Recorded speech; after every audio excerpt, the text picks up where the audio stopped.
What is a credit score and how do you get a perfect score while you're in £14,000 worth of debt? In this video, I'll take you through exactly what I did to do just that.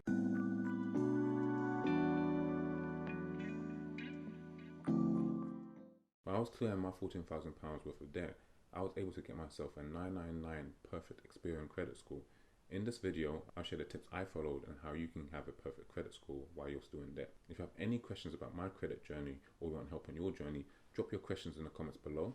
And be sure to like this video if it's giving you any value and follow me for more tips like this on YouTube. So what is a credit score? A credit score is a tool used by lenders to help determine whether you qualify for a particular credit card, loan, mortgage or service. Basically, it's a scale of risk that lenders use to determine how risky it may be to borrow you money. Let's take these two scenarios. You have friend A, a friend you've never borrowed money to before, asking you for £1,000. That's not a small amount, but it's not too big either. Friend A says they will pay you it back next month. So what do? You ask your other friends to see if they've borrowed money to friend A before, which they haven't. You also don't know if friend A has a job, so you're not even sure they can pay you back the money. And to make matters even shadier, you don't know where they live. You sure they're your friend? Friend B.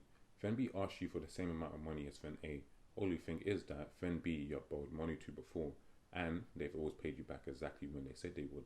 You also know where friend B lives and know what they earn at their job, and are aware of other friends friend B has borrowed money from and paid back on time. Who would you feel more comfortable borrowing that £1,000 to? With those two scenarios, you can sort of see how to improve your credit score. If it's not quite clear to you yet, don't worry. I'm going to break down some ways you can improve your credit score now. Sign up to the Electoral role. This is one of the best things you can do that's quite overlooked. If someone owes you money, wouldn't you like to be able to find them easily? The Electoral role does just that. Allows lenders to find you easily. It's great for improving your credit score because it shows to lenders you're not afraid to be found. That was one of the first things I did while I was in debt. It does sound a bit scary, but if you're honest and keep up with your payments, you have nothing to fear. Have at least one line of credit. This one is very crucial, and it's the one that trips up a lot of people later down the line. Obviously, if you don't plan on using credit for anything in the future, then you don't have to have a credit account. But if you do, here's why you need at least one. Let's go back to friend A from before. One of the main reasons I'm hoping you wouldn't borrow money to that friend is because they have no previous history of using credit. And because of that, you can't tell what their credit usage habits are like. So you're really left with faith, which is hard to come by when there are huge amounts of money on the line. Does friend A pay money they've borrowed back on time?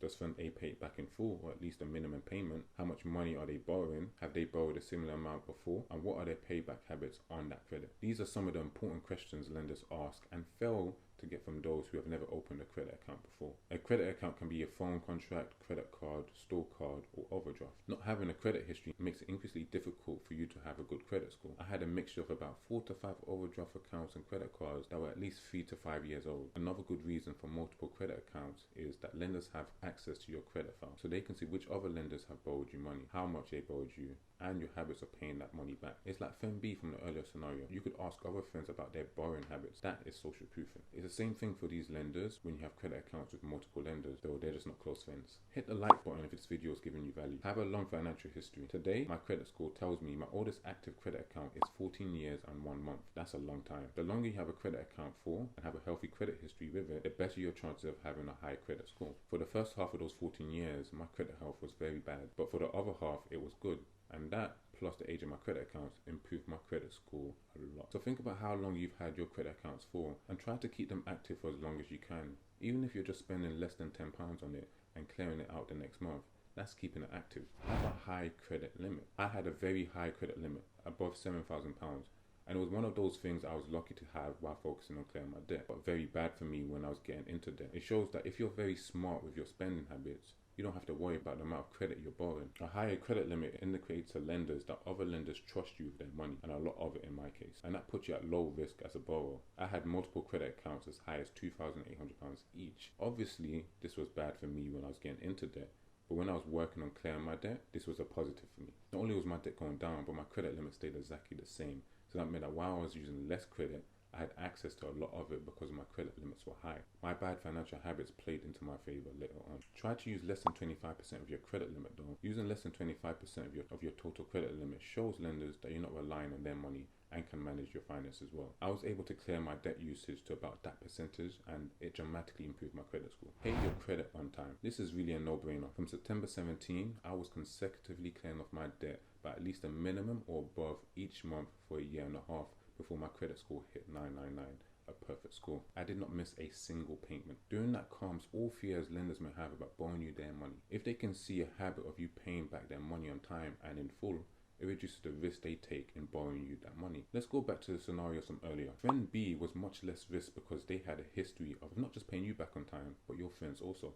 That's a powerful record on your credit file and just boasts trustability. Those are the habits that lenders look for to instill trust. One of the things that helped me a lot during this time was the service CREDITLADDER, a rent reporting service. They specialize in reporting your rent payments to a credit bureau. Hundreds of thousands of people pay their rent on time and can now benefit from better credit scores because of CREDITLADDER. Having one of my highest costs reported on my credit file boosted my credit score a lot, and I'd always paid it on time. No one wants to get kicked out of their home, so paying your rent is a huge commitment, and it's always great to have that show on your credit report. All links to this will be in the description below. So in conclusion, getting a perfect credit score isn't rocket science. It's all about your money habits and doing the things that help reduce the risk for lenders. Those are the tips I followed to get a 999 Experian credit score. Side note though, even though I was able to do this for Experian, all credit services use their own independent credit audits. So don't think because Experian gives you a perfect credit score, everyone else will. Use services like Experian to understand where you may be falling short and need to improve. Generally speaking, it's a good indicator for what lenders will be looking for on your credit file. So thank you guys for watching.